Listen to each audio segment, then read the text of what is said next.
জীবনে দুই ধরনের সম্পত্তি হয়ে থাকে।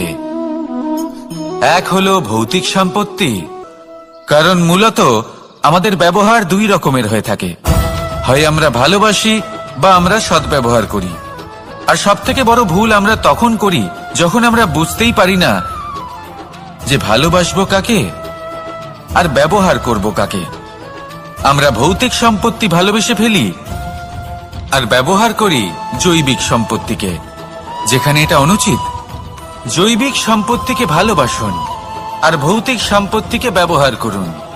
যেদিন আপনার মধ্যে এই বোধ জাগ্রত হবে যে কাকে ভালোবাসবেন আর কাকে ব্যবহার করবেন, সেই দিন আপনার জীবনে শুধুই শান্তি বিরাজমান হবে। আর তখন এই মন প্রসন্ন হয়ে বলবে, রাধা রাধা। কাল, আজ এবং কাল, আমাদের সমগ্র জীবন এই তিনটির আশেপাশেই ঘুরতে থাকে। আমরা সবসময় বিগত সময়ের বিষয়ে ভাবতে থাকি। অতীতে যদি আমাদের দ্বারা কোনো ভুল হয়, সেই বিষয়ে ভেবে ভেবে আমরা সবসময় অনুতাপ করতে থাকি। এটা উচিত নয়। দেখুন, অতীতের থেকে শিক্ষা লাভ করা অত্যন্ত আবশ্যক, কিন্তু সেই ভুল যাতে আবার না হয় সেই কাজটা কিন্তু আপনাকে বর্তমানেই করতে হবে, তাই না? অহংকার অত্যন্ত বলশালী হয়। এই অহংকার মানুষকে কখনো নত হতে দেয় না। অদ্ভুত ব্যাপার, এই অহংকার যা মানুষকে কখনো নত হতে দেয় না, সেটাই তার পতনের কারণও হয়ে দাঁড়ায়। যেখানে মানুষ এটা ভাবতে শুরু করে যে শুধুমাত্র সেই যোগ্য, সেখান থেকেই তার পতনের আরম্ভ, ঠিক কিনা? দেখুন, যদি কোনো মানুষ এটা ভাবে যে আমি এই সব কিছু করতে পারি, তাহলে তা হলো বিশ্বাস। কিন্তু যদি সে এটা ভাবতে থাকে যে শুধুমাত্র আমি এই কাজ করতে পারি, তাহলে তা হলো সেই ব্যক্তির অহংকার। আর এটা আপনাকে বিনাশের দিকে অবশ্যই নিয়ে যাবে। মনে রাখবেন, যখন আমি আর শুধুমাত্র এই দুই এক হয়ে যায়, সেখান থেকে আপনার পতনের সূত্রপাত হবেই।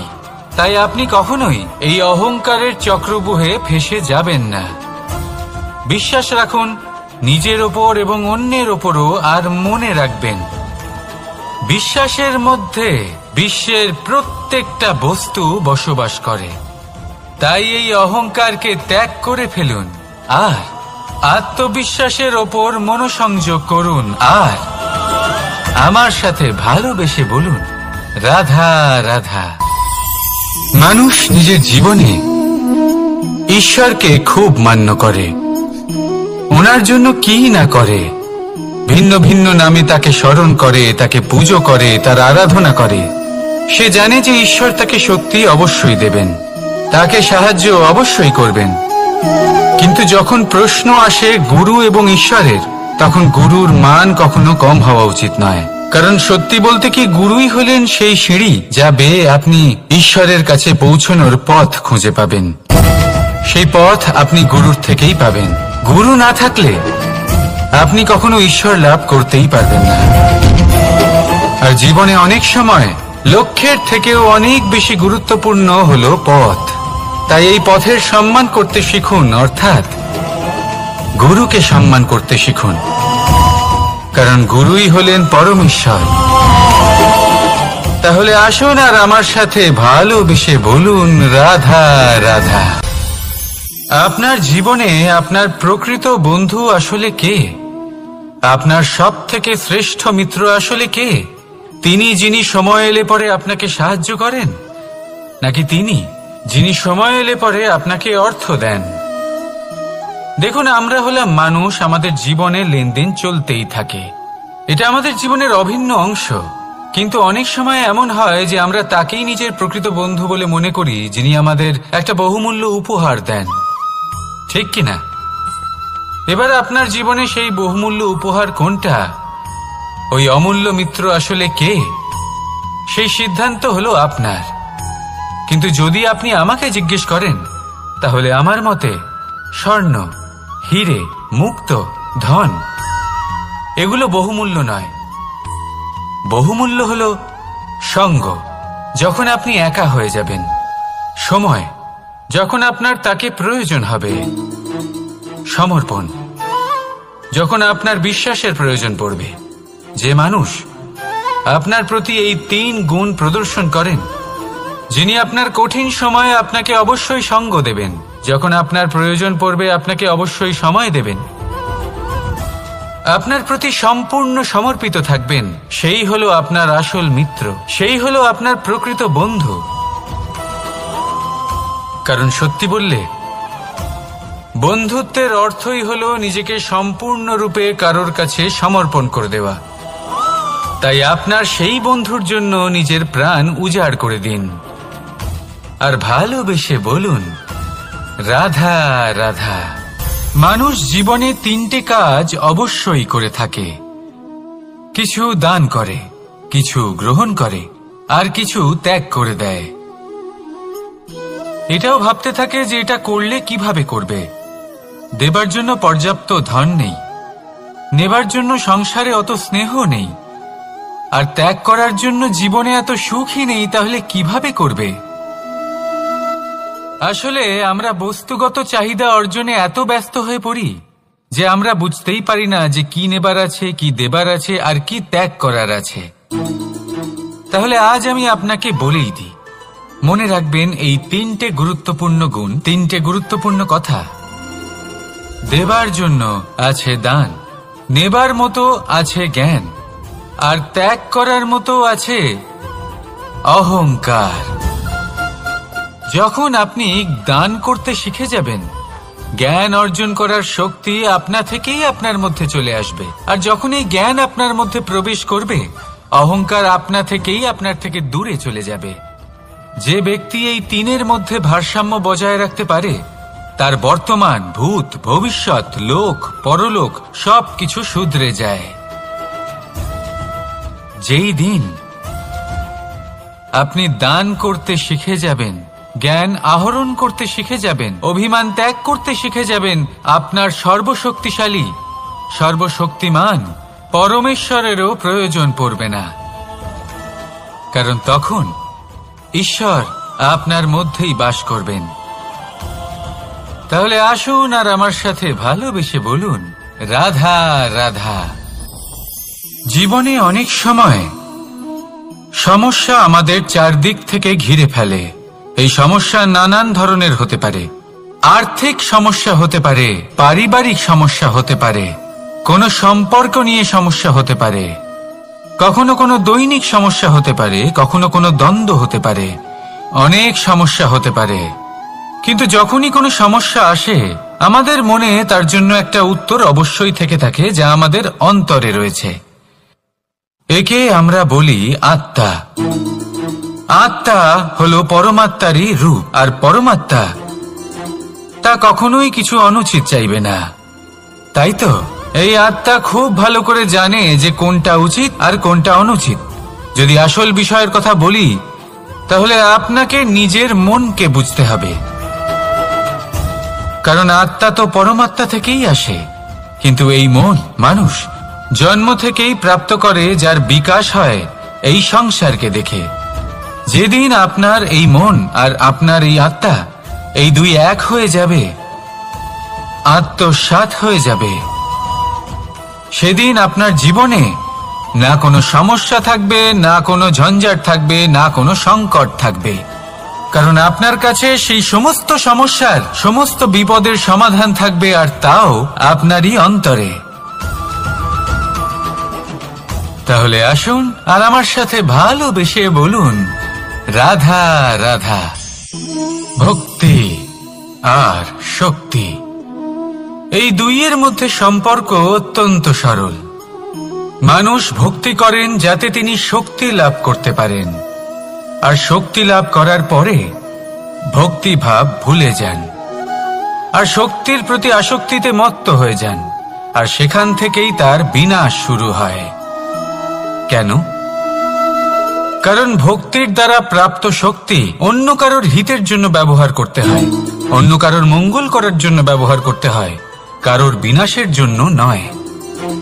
এবার যদি আমি আপনাদের একটা উদাহরণ দিয়ে বোঝাই, তাহলে কোদাল দিয়ে আমরা মাটি কোপাতে পারি। একটা গর্ত খুঁড়তে পারি যাতে একটা নতুন বৃক্ষ জন্ম নিতে পারে, একটা বৃক্ষ যা অন্য জীবকে ফল প্রদান করবে, যাত্রীদের ছায়া প্রদান করবে। কিন্তু এই কোদালের ব্যবহার যদি আমরা অন্য কারোর ক্ষতি করার জন্য করি, তাহলে ক্ষতি শুধুমাত্র আমাদেরই হবে। তাই জীবনে যদি আপনি কোনো শক্তি লাভ করেন, হয়তো ভক্তির দ্বারা বা অন্য যেখান থেকেই হোক, তার সদ্ব্যবহার করতে শিখুন, নয়তো এই প্রাপ্ত শক্তি আপনার পতনের কারণ হয়ে দাঁড়াবে। তাহলে আসুন আমার সাথে ভালোবেসে বলুন, রাধা রাধা। বরদান অত্যন্ত বিচিত্র এক বিষয়, কিন্তু দেখতে গেলে এই বরদান কি না করতে পারে। এক দরিদ্রকে রাজা বানিয়ে দিতে পারে, একজন দুর্বলকে এই সংসারের সবথেকে শক্তিশালী ব্যক্তি বানিয়ে দিতে পারে। কিন্তু আমরা ভুলে যাই এক অত্যন্ত গুরুত্বপূর্ণ কথা। বরদান এই শব্দের শেষে দান লুকিয়ে রয়েছে। এই দান কথাটা অত্যন্ত গুরুত্বপূর্ণ।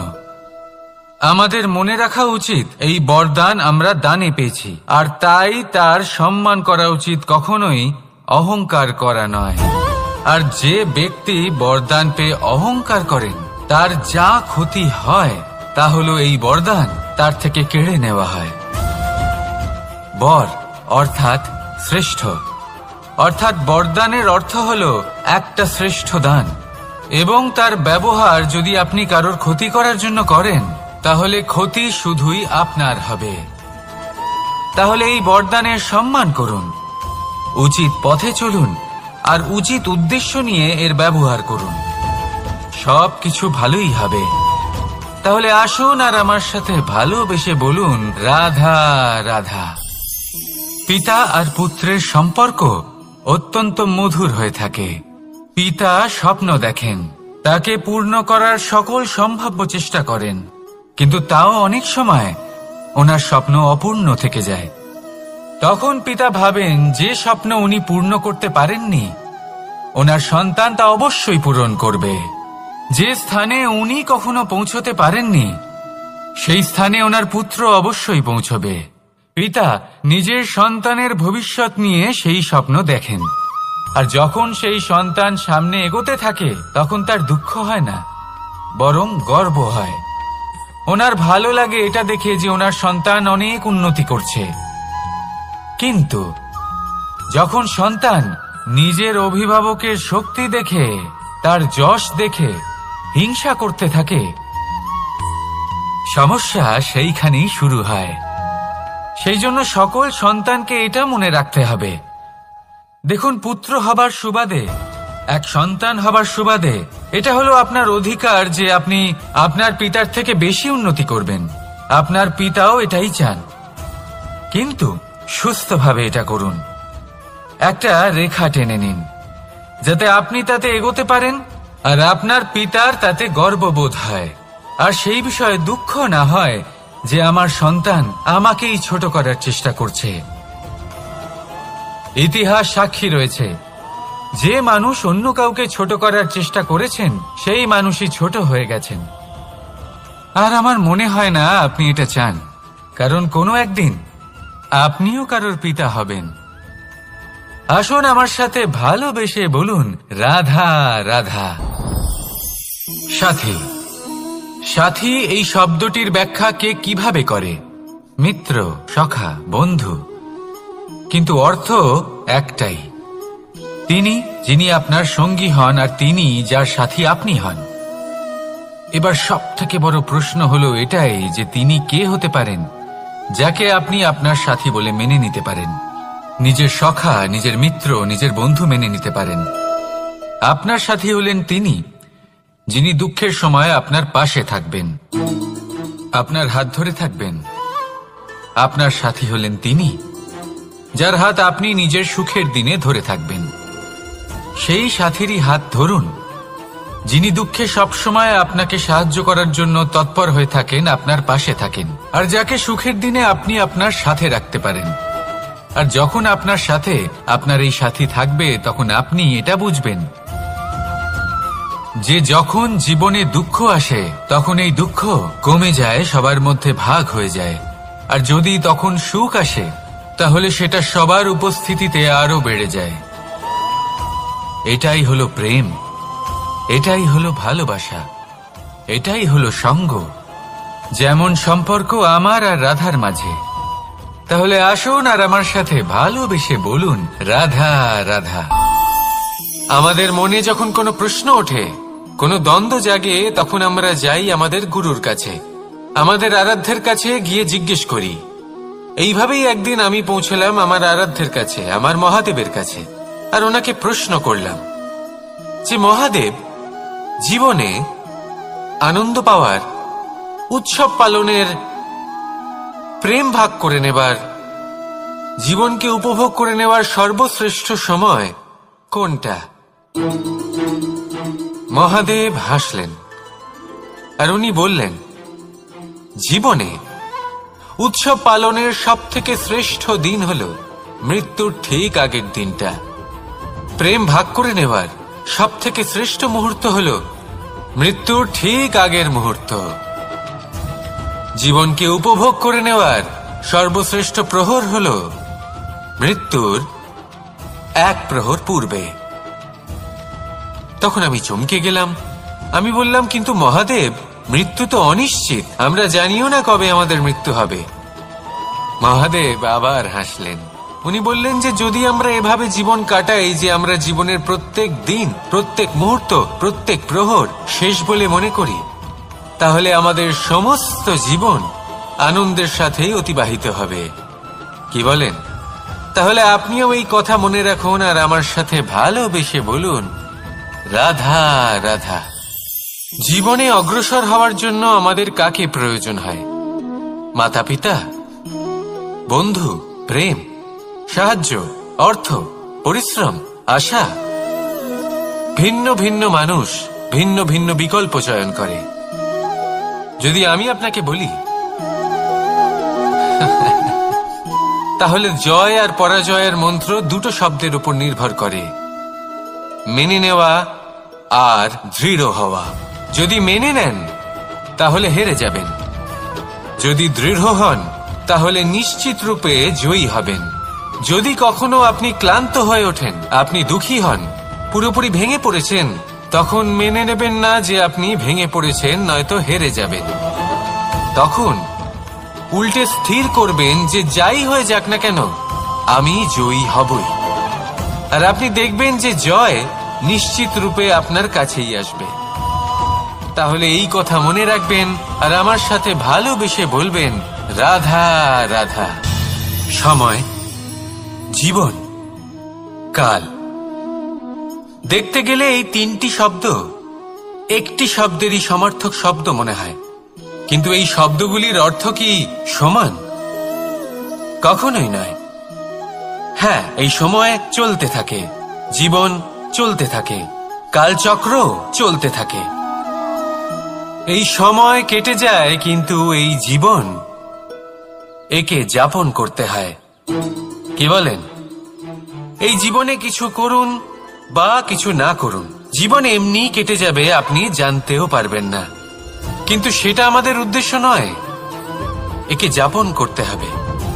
এই জীবনে প্রেরণা পেতে শিখুন, প্রেরণা দিতে শিখুন, আহ্বান গ্রহণ করতে শিখুন, আহ্বান জানাতে শিখুন, মহান কাজ করতে শিখুন, ধন্যাত্মক বোধ জাগিয়ে তুলুন। জীবন অতিবাহিত করার অর্থ কি তা আপনি শিখে যাবেন। কারণ সময় কেটে যায়, সমস্ত যুগ কেটে যায়, কিন্তু জীবনের রীতি জীবন কাটিয়ে দেওয়া নয়, জীবন যাপন করা। এই জীবন সম্পূর্ণরূপে অনুভব করতে হবে, নতুন পথ বানাতে হবে। এবারে যদি এই জীবন বাঁচার সময় একবার ভেবে দেখুন, যদি মনে প্রেম থাকে, সদ্ভাবনা থাকে, তাহলে কি হবে? এই জীবনকে বাঁচার অনুভূতিটাই অন্যরকম হয়ে যাবে, একটা আনন্দময় অনুভূতি লাভ করবেন। তাহলে এটাই করুন আর আমার সাথে ভালোবেসে বলুন, রাধা রাধা। আপনি কি কখনো কোনো জলের ধারা দেখেছেন? তার সামনে যতই মাটি থাকুক না কেন, যতই কাদা থাকুক না কেন, যখন এই জলের ধারা বইতে আরম্ভ করে দেয়, এরকম জলের মতো হয়ে উঠুন। যদি হয়ে উঠতে পারেন, তাহলে নিজের মনের, নিজের ভাবনার, নিজের জীবনের যত অনাবশ্যক তত্ত্ব আছে, অনুপযোগী অংশ রয়েছে, অর্থাৎ অপরিষ্কার অংশ রয়েছে, তা নিজে থেকেই নির্মল হয়ে উঠবে। আর যেরকম জলের ধারা কখনো থেমে থাকে না, সব সময় বয়ে চলে, সেইভাবে আপনিও কখনোই থামবেন না। সবসময় বয়ে চলুন, এগোতে থাকুন। পথে যদি অনেক বিপদ আসে, সমস্যা আসে, থামবেন না, তার উপর নিরন্তর প্রহার করুন, নিরন্তর প্রয়াস করুন আর অগ্রসর হন। আপনি ভেবে দেখুন, এই জলের ধারা কখনো থেমে থাকে না, সবসময় বয়ে চলে, বিপদের সম্মুখীন হয়ে তাকে সাথে বয়ে নিয়ে চলে। সেই জন্য জলের ধারা, প্রবাহমান এই ধারা, এর থেকে কখনো দুর্গন্ধ আসে না, এতে কখনো ময়লা জমতে পারে না, বরং পালিত হয় সুন্দর প্রাণবন্ত জীবজন্তু, যেমন সুন্দর ছোট মাছ। তাই আপনিও এটাই করুন, কখনো থামবেন না, শুধু চলতে থাকুন, জলের ধারার মতো বইতে থাকুন। আপনি আপনার লক্ষ্য অবশ্যই খুঁজে পাবেন, আর তার সাথে নিজের অন্তরের যে মালিন্য রয়েছে, তা আপনি নিজেই নিজের থেকে দূরে করে দেবেন। তাহলে আসুন আর আমার সাথে ভালোবেসে বলুন, রাধা রাধা। এবার অনেক সময় মানুষের মনে এরকম প্রশ্ন আসে যে এই সংসারে সব থেকে বড় বিপদ কি? কেউ বলে ধর্ম সংকট, আবার কেউ বলে প্রাণের উপর আসা সংকট। প্রত্যেক মানুষের জীবনে বিভিন্ন সংকট আসে, আর এই সমস্ত সংকট অত্যন্ত বিচিত্র হতে পারে। এই সমস্ত সংসার হলো সংকট দ্বারা পরিপূর্ণ। ঠিক আছে, আপনাকে একটা উদাহরণ দিই। একজন ধনী ব্যক্তি, এবার ওনার জীবনে সংকট কি হতে পারে? সংকট এটাই যে কেউ তার সম্পত্তি চুরি না করে নেয়, আমরা বুঝতে পারছি। এবার একজন চোর, তার জীবনে সংকট কি হতে পারে? যে চুরি করার সময় সে যদি তার একটা কাশি চাপতে না পারে, তাহলে সে ধরা পড়ে যেতে পারে, ঠিক কিনা? আবার অনেক সময় এমনও হয় যে যার জন্য আমি সংকট, সেও আমার কাছে সংকট। যেমন এই পরিস্থিতিতে দেখুন, সংকট হলো সংকট, এ তো জীবনে থাকবে, কিন্তু এর সম্মুখীন কিভাবে হওয়া যায়? খুব সরল, সব এটার ওপর নির্ভর করে, মনের ওপর। এই মনকে নিয়ন্ত্রণ করলে সব ঠিক থাকবে। এবার যদি ধনী ব্যক্তি মনকে নিয়ন্ত্রণ করে ফেলেন, নিজের অর্থের ব্যবহার শুভ কাজের জন্য, সমাজের সেবার জন্য বিকাশ করতে করেন, ওই অর্থকে একত্রিত করে না রাখেন, তাহলে চুরির সমস্যা, এই সংকট সেখানেই কেটে যাবে। এবার যদি কথা বলি সেই চোরের, তাহলে চোর যদি নিজের মনকে সংযত করে নেয়, যদি নিজের কর্মকে নিয়ন্ত্রণ করতে পারে, তাহলে এমন কোনো স্বর নেই যা ওকে ধরা পড়তে বাধ্য করবে। সেই জন্য জীবনে সংকট যতই আসুক, যত বড়ই সংকট আসুক না কেন, কবচ হলো একটাই, আর এই কবচের নাম হলো আত্মনিয়ন্ত্রণ। নিজের মনকে নিয়ন্ত্রণে রাখতে শিখুন। এটা নিজের জীবনে প্রয়োগ করে তো দেখুন। যদি আপনি করতে পারেন, তবে আপনি দেখবেন যে সংকট তো জীবনে আসা যাওয়া করে, কিন্তু সেই সংকটগুলির সম্মুখীন আপনি এইভাবে করতে পারবেন। তাহলে সেটাই করুন, আর আমার সাথে ভালোবেসে বলুন, রাধা রাধা। এই দড়িটা দেখুন, ছোট ছোট রেশম দ্বারা তৈরি, এটা সরু সুতো দ্বারা তৈরি হয়েছে এটা, আর এ অত্যন্ত কোমলও বটে। আর আপনি চাইলে এটা সোজাও করে দিতে পারেন, আর চাইলে এটা বেঁকিয়েও দিতে পারেন, আর যদি চান তাহলে এটা গোল গোল করে বেঁধে কোথাও রেখেও দিতে পারেন। এবার এই কোমল দড়ি যদি কোনো নিষ্ঠুর কঠিন পাথরে বারংবার জড়িয়ে দেওয়া হয়, তাহলেও তাকেও কাটতে পারে, নিজের ছাপ ছেড়ে যেতে পারে, সেটার আকারও বদলে ফেলতে পারে। এবার এর কারণ কি? এর কারণ হলো অভ্যাস আর নিরন্তর প্রচেষ্টা। যদি আপনিও চেষ্টা করেন আর নিরন্তর কর্ম করে যান, তাহলে আপনার প্রারব্ধ পাথরের মতো কঠিনই হোক না কেন, তাতে ভাঙন ধরিয়েও আপনি নিজের লক্ষ্যে অবশ্যই পৌঁছতে পারবেন। একটা গুরুত্বপূর্ণ কথা মনে রাখবেন, সুকর্মের অভ্যাস আর নিরন্তর প্রয়াস, এই হলো সাফল্যের মন্ত্র। তাহলে জীবনে এই মন্ত্র আনুন আর আমার সাথে ভালোবেসে বলুন, রাধা রাধা। বসন্ত ঋতু, এই সময় মন আনন্দে ভরে থাকে। এমন মনে হয় যেন আমরা আকাশে বিচরণ করতে চলে যাই, কিন্তু সেটা তো সম্ভব নয়। সেই জন্য হয়তো আমরা ঘুড়ি ওড়াই, এই ঘুড়িকে নিজেদের প্রতিরূপ মনে করে। এবার অনেক মানুষ আছেন যারা ঘুড়ি ওড়ান, কিন্তু এই কর্মের সারমর্ম কি সেটা কজন বুঝতে পারেন? আপনি এটা মনে করুন যে আপনি হলেন সেই ঘুড়ি, আর এই সুতো যিনি ধরে রয়েছেন তিনি হলেন পরমাত্মা। আর এই সুতো যেখান থেকে শুরু হয় সেই লাটাই হলো আমাদের কর্মচক্র। এবার আপনি নিজেই অনুমান করুন যে এই উড়ান কার ওপর নির্ভরশীল, পরমাত্মার ওপর আর আপনার কর্মের ওপর। যদি পরমাত্মা আপনার হাত ধরে থাকেন, আপনার সাথে থাকেন, যদি আপনি শুভ কর্ম করতে থাকেন, আপনি এই আকাশে উড়তে থাকবেন। কিন্তু কোথাও যদি পরমাত্মার সাথে এই বন্ধন ছিন্ন হয়, আপনার কর্মচক্র খারাপ হয়ে যায় বা থেমে যায়, তাহলে আপনার এই ঘুড়ি কেটে যাবে আর দূরে কোনো গাছের ডালে গিয়ে আটকে যাবে। তাই শুধুমাত্র ঘুড়ি ওড়াবেন না, তার থেকে শিখুন, পরমাত্মার সাহচর্যে থাকুন, সবসময় শুভ কর্ম করতে থাকুন আর সবসময় এই আকাশে উড়তে থাকুন। আসুন আর আমার সাথে ভালোবেসে বলুন, রাধা। আমাদের জীবনে দুই ধরনের সম্পত্তি হয়ে থাকে, এক হলো ভৌতিক সম্পত্তি, এক হলো জৈবিক সম্পত্তি। অর্থ, সম্পদ, সুবিধে, খাদ্য, এইসব ভৌতিক সম্পত্তির মধ্যে পড়ে। ব্যক্তি, মিত্র, পরিবার, আমাদের আপনজন, আত্মীয় স্বজন সব জৈবিক শ্রেণীতে পড়ে।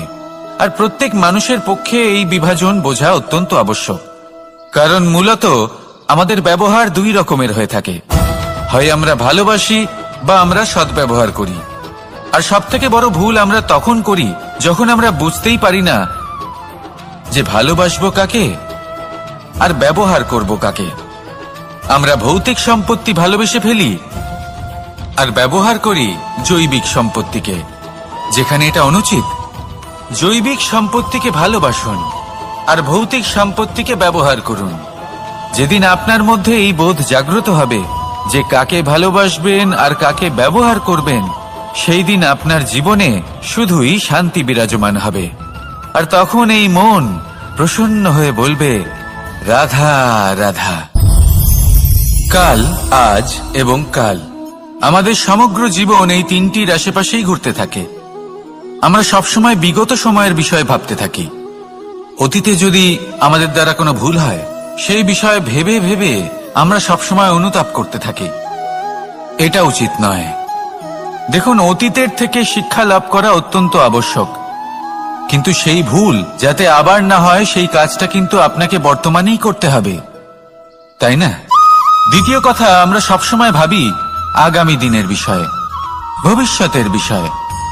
আমরা ভাবি যে কাল করে নেব, আজ এই কাজ করতে পারছি না, কোনো ব্যাপার নয়, কাল করে নেব।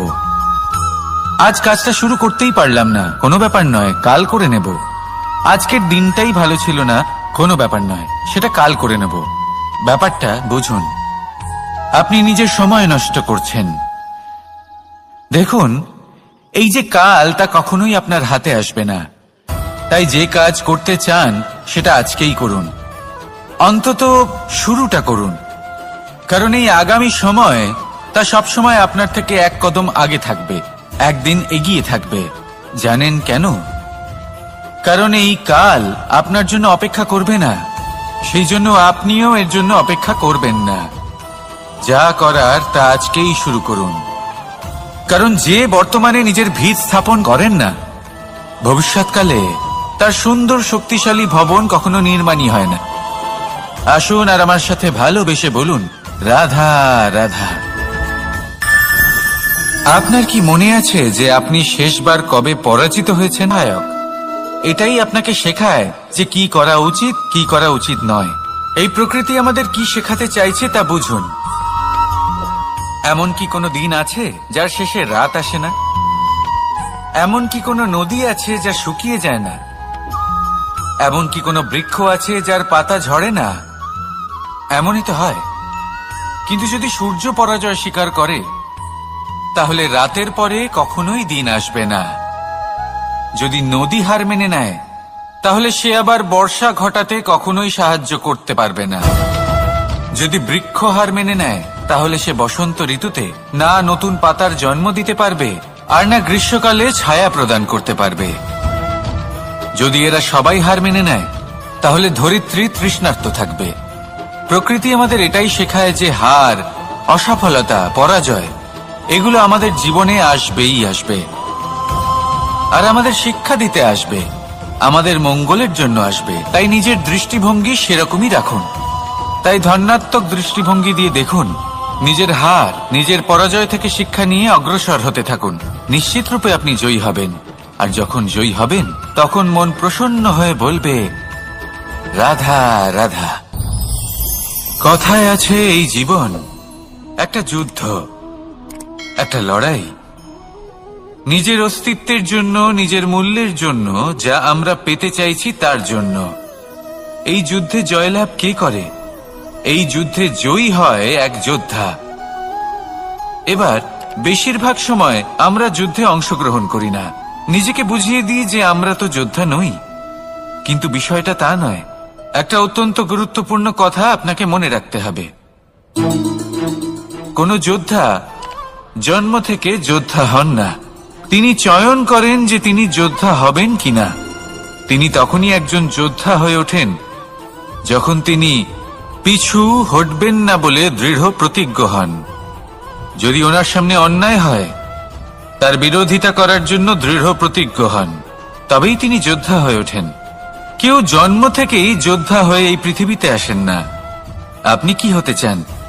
সেই দর্শক হতে চান যারা যুদ্ধভূমিতে বসে থেকে অন্য কারোর জয় উচ্ছ্বাস প্রকাশ করেন, নাকি সেই যোদ্ধা হতে চান যিনি নিজের শৌর্য দিয়ে, বীরত্ব দিয়ে নিজের পরাক্রম প্রদর্শন করেন, আর যার প্রশংসা যুগ যুগ ধরে হয়ে চলে? আপনি কি হতে চান সেই সিদ্ধান্ত আপনারই। আসুন আর আমার সাথে ভালোবেসে বলুন, রাধা। অহংকার অত্যন্ত বলশালী হয়। এই অহংকার মানুষকে কখনো নত হতে দেয় না। অদ্ভুত ব্যাপার, এই অহংকার যা মানুষকে কখনো নত হতে দেয় না, সেটাই তার পতনের কারণও হয়ে দাঁড়ায়। যেখানে মানুষ এটা ভাবতে শুরু করে যে শুধুমাত্র সেই যোগ্য, সেখান থেকেই তার পতনের আরম্ভ। ঠিক কিনা? দেখুন, যদি কোনো মানুষ এটা ভাবে যে আমি এই সব কিছু করতে পারি, তাহলে তা হলো বিশ্বাস। কিন্তু যদি সে এটা ভাবতে থাকে যে শুধুমাত্র আমি এই কাজ করতে পারি, তাহলে তা হলো সেই ব্যক্তির অহংকার। আর এটা আপনাকে বিনাশের দিকে অবশ্যই নিয়ে যাবে। মনে রাখবেন, যখন আমি আর শুধুমাত্র এই দুই এক হয়ে যায়, সেখান থেকে আপনার পতনের সূত্রপাত হবেই। তাই আপনি কখনোই এই অহংকারের চক্রব্যূহে ফেঁসে যাবেন না। বিশ্বাস রাখুন নিজের ওপর এবং অন্যের ওপরও। আর মনে রাখবেন, বিশ্বাসের মধ্যে বিশ্বের প্রত্যেকটা বস্তু বসবাস করে। তাই এই অহংকারকে ত্যাগ করে ফেলুন আর আত্মবিশ্বাসের ওপর মনোসংযোগ করুন। আর আমার সাথে ভালোবেসে বলুন, রাধা রাধা।